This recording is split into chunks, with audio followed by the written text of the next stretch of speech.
সকালবেলা ও বাড়ি চলে যাচ্ছিল, যার সময় আমার ঠাম্মাকে দুটো কপি দিচ্ছে, দেখতে পাচ্ছেন। এই কপিগুলোর বীজ আমার দাদু নিয়ে এসেছিলো আমাদের দোকান থেকে, তাই ভালো কপি হয়েছে বলে আমাদের দুটো পাঠিয়ে দিচ্ছে বাড়িতে খাওয়ার জন্য।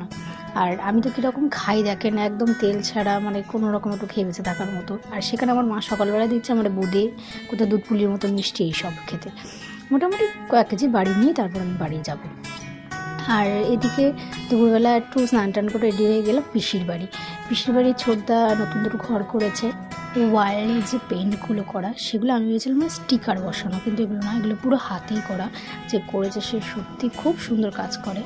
আর এদিকে পিসি এক বাটি একদম ফল সাজিয়ে দিয়েছিল আমাদের, খাচ্ছিলাম। তারপরে সাইকেল নিয়ে আমরা একটু ঘোরাফেরা করলাম, ছোটো বাজিকে নিয়ে আমি একটু সাইকেলে নিয়ে ঘুরলাম। বেশ ভালো লাগে ছোটো বাচ্চাদের সাইকেলগুলো চালাতে।